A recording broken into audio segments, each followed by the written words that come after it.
خدا کا خاص ایک انعام ہے یہ اولیاء اللہ۔ الحمدللہ رب العالمین والصلاة والسلام علی خاتم النبیین، اما بعد فاعوذ باللہ من الشیطان الرجیم، بسم اللہ الرحمن الرحیم، الصلاة والسلام علیک یا رسول اللہ وعلی آلک و اصحابک یا حبیب اللہ۔ ہمارا پروگرام قصص الاولیاء، اولیاء اللہ کے واقعات۔ آج جس اللہ کے ولی کا ہم ذکر کریں گے ان کا لقب ہے ذوالنون۔ مدنی چینل کے ناظرین، ذوالنون کے کیا معنی ہیں؟ ذوالنون کے معنی ہے مچھلی والا، یہ آپ کا خطاب تھا۔ ویسے یہ خطاب حضرت یونس علیہ السلام کا بھی ہے کہ آپ بھی کچھ دن مچھلی کے پیٹ میں رہے، اور یہی لقب اللہ پاک کے ان ولی کا، جن کا اصل نام ثوبان بن ابراہیم رحمۃ اللہ تعالی علیہ ہے۔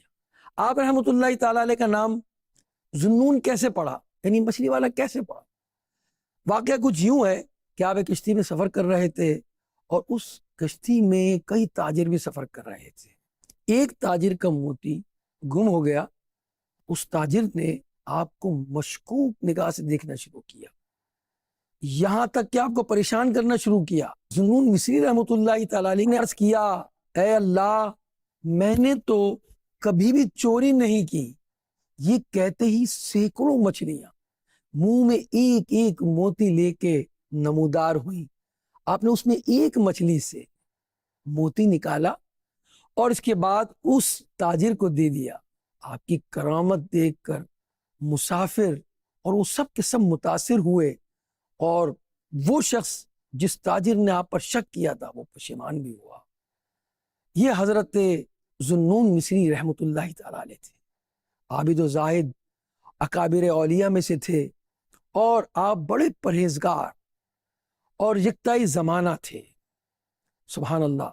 اللہ تبارک و تعالیٰ کے جو اولیاء ہوتے ہیں وہ بڑی محبت کرتے ہیں امت سے، کیونکہ ان کو صدقہ ہے نبی پاک صلی اللہ علیہ وسلم کا کہ نبی علیہ الصلوۃ والسلام بھی اپنی امت سے پیار کرتے ہیں۔ آپ کا واقعہ کہ ایک مرتبہ آپ اپنے مریدین کے ساتھ ایک کشتی میں سوار تھے، دیکھا دور سے کچھ لوگ ایک کشتی میں ناروا حرکات کر رہے ہیں، گانے بجا رہے ہیں، لہو و لہب کر رہے ہیں۔ ایک مرید نے کہا کہ حضور ان کے لیے آپ بد دعا کیجئے۔ آپ نے اپنے ہاتھ اٹھائے اور آپ نے دعا کی، یا اللہ، جس طرح یہ لوگ دنیا میں عیش و خوشی میں ہیں، آخرت میں بھی ان کو عیش اور خوشی نصیب ہو جائے۔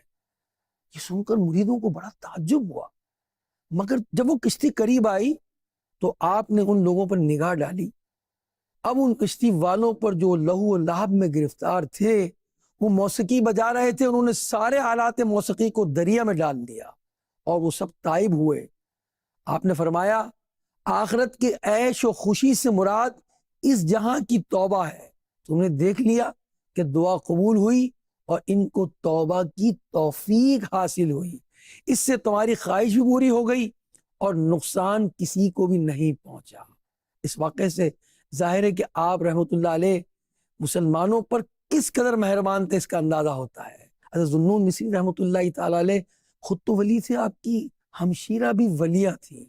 آپ کے متعلق لکھا ہے کہ ذوالنون مصری رحمۃ اللہ تعالی علیہ کی جو بہن تھی، جن کا نام حضرت عاطفہ رحمۃ اللہ تعالی علیہ تھا، نہایت صابرہ خاتون تھی، بڑی زاہدہ عابدہ تھی، عبادت گزار تھی۔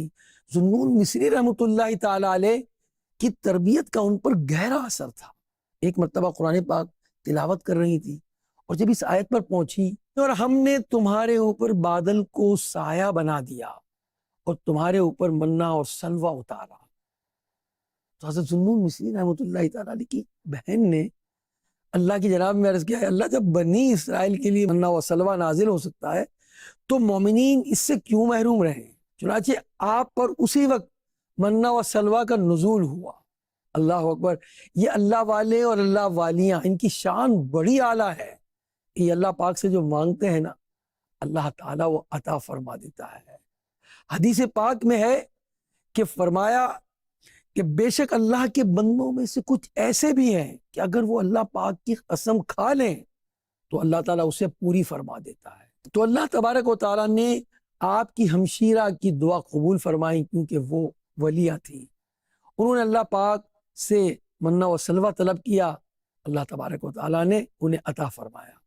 حضرت ذوالنون مصری رحمۃ اللہ تعالیٰ علیہ کہ واقعات جہاں بزرگوں نے نقل کیے ہیں، اس میں ایک عجیب واقعہ لکھا ہے کہ آپ ایک دریا کے کنارے موجود ہیں، آپ نے دیکھا کہ دریا کے ساحل پر ایک بچھو بہت تیزی سے آیا اور اس دریا میں ایک مینڈک نمودار ہوا، اور مینڈک نے اپنی پشت پر اس بچھو کو بٹھا لیا، اور آپ بڑے حیران ہوئے کہ یہ بچھو مینڈک کے پشت پر سوار ہو کر کہاں جا رہا ہے۔ اس نے دریا عبور کر لیا، آپ بھی اس کے پیچھے تشریف لے گئے، اور جب خشکی پر پہنچتے ہیں تو دیکھا ایک شخص بے ہوشی کے عالم میں ہے، اور اس کے قریب ہی ایک سانپ اسے ڈسنا چاہتا ہے، اور سانپ حملہ کرنا چاہتا ہے، اس سے پہلے جو مینڈک کی پشت پر سوار ہو کر بچھو آیا تھا اسے ڈنک مار دیا اس سانپ کو، اور سانپ وہاں مر گیا۔ آپ بڑے حیران ہو گئے کہ لگتا ہے یہ کوئی اللہ کا پہنچا ہوا بندہ معلوم ہوتا ہے کہ جس کی اس طرح ایک بچھو سے مدد کی گئی ہے۔ آپ بڑے حیران ہوئے، اب اسے قریب تشریف لے گئے تو مزید حیرانگی بڑھ گئی کہ اس کے پاس تو شراب کی بو آ رہی تھی، گویا وہ شرابی تھا۔ آپ کو تعجب ہوا تو غیب سے آواز آئی، اے ذوالنون حیران کیوں ہوتا ہے، یہ بھی ہمارا ہی بندہ ہے، اگر اللہ صرف نیکوکاروں ہی کی حفاظت فرمائے گا تو گناہ گاروں کی حفاظت کون کرے گا۔ جب سورج غروب ہونے لگا اور ساحل پر ٹھنڈی ٹھنڈی ہوا چلنے لگی تو اس نوجوان کے بدن میں حرکت پیدا ہوئی۔ جب اس کا نشہ اترا اور اس کو ہوش آیا تو تھوڑی دیر بعد اس نے آنکھیں کھول دی۔ وہ حضرت ذوالنون مصری رحمۃ اللہ علیہ کو دیکھ کر شرمندہ ہو گیا اور ندامت سے پوچھنے لگا، حضرت آپ یہاں کیسے؟ آپ نے فرمایا، اسے چھوڑو، اپنے بارے میں بتاؤ تم کون ہو؟ اس نے کہا، آپ تو دیکھ ہی رہے ہیں کہ میں تو شرابی آدمی ہوں۔ آپ نے فرمایا، ادھر دیکھو۔ جب اس نے دیکھا تو ایک اژدہا مرا ہوا تھا، اس کے بدن پر لرزہ طاری ہو گیا اور وہ خوف سے کانپنے لگا۔ آپ نے اسے ابتدا سے لے کر انتہا تک کا سارا واقعہ سنایا کہ کس طرح ایک مینڈک بچھو کو لے کر آیا اور اس اژدہے کا کام تمام کیا۔ اللہ اکبر۔ آپ نے سارا واقعہ سنایا تو وہ رو پڑا اور اپنے منہ پر مٹی ملنے لگا اور کہنے لگا، اگر وہ ذات اپنے گناہ گاروں کے ساتھ ایسا سلوک کرتی ہے تو نیکوکاروں کو کتنا نوازتی ہوگی۔ یہ کہہ کر وہ جنگل کی طرف چلا گیا اور سخت مجاہدوں میں مصروف ہو گیا، اور آخر کار ایک وقت ایسا آیا کہ اس کا شمار اللہ کے مقبول بندوں میں ہونے لگا۔ اللہ پاک کا اس پر اتنا کرم ہوا کہ وہ کسی دور سے بھی کسی بیمار کو دیکھ کر دم کر دیتا، اللہ تعالیٰ اسے شفا عطا فرما دیتا۔ اللہ پاک اپنے بندوں پر بڑا مہربان ہے، اس کے بندے نفس و شیطان کے چکر میں آ کر کوئی گناہ کر بیٹھتے ہیں، مگر وہ رحمان اور رحیم ہے، اپنے بندوں پر کرم فرماتا ہے، رحمت نازل فرماتا ہے، اس کے اگر وہ توبہ کر لے تو اس کی توبہ قبول کرتا ہے، کیونکہ اس کی رحمت بڑی وسیع ہے۔ فرمانے باری تعالیٰ، میری رحمت ہر چیز کو گھیرے ہوئے ہے، اور حدیث قدسی میں ہے، سبقت رحمتی علی غضبی، میری رحمت میرے غضب پر سبقت لے گئی۔ سبقت رحمتی علی غضبی، تو نے جب سے سنا دیا یا رب، آسرا ہم گناہ گاروں کا اور مضبوط ہو گیا یا رب۔ یا اللہ، جب سے تو نے یہ سنا دیا کہ تیری رحمت تیرے غضب پر حاوی ہے تو ہمارا ایمان اور مضبوط ہو گیا۔ اللہ اکبر۔ اللہ تبارک و تعالی اپنے بندوں پر بڑا رحیم و کریم ہے، اس کی رحمت سے مایوس نہیں ہونا چاہیے۔ حضرت ذوالنون مصری رحمۃ اللہ تعالی علیہ کا جب وصال ہوا، کتابوں میں لکھا ہے کہ آپ کے انتقال کی رات 70 اولیاء کرام کو حضور انور صلی اللہ علیہ وسلم کی زیارت ہوئی۔ نبی پاک صلی اللہ علیہ وسلم نے فرمایا کہ میں خدا کے دوست ذنون مصری کے خیر مقدم کے لیے آیا. جب آپ کا انتقال ہوا تو لوگوں نے دیکھا کہ آپ کی مبارک پیشانی پر یہ کلمات لکھے تھے. کیا کلمات تھے؟ یہ لکھا تھا کہ یہ اللہ کا دوست ہے اور اللہ تعالیٰ کی محبت میں اس نے وفات پائی، اور یہ مقتول ہے جو اللہ کی تلوار سے فوت ہوا ہے. کہتے ہیں کہ دھوپ کی شدت کی وجہ سے آپ کے جنازے پر پرندے سایہ کیے ہوئے تھے.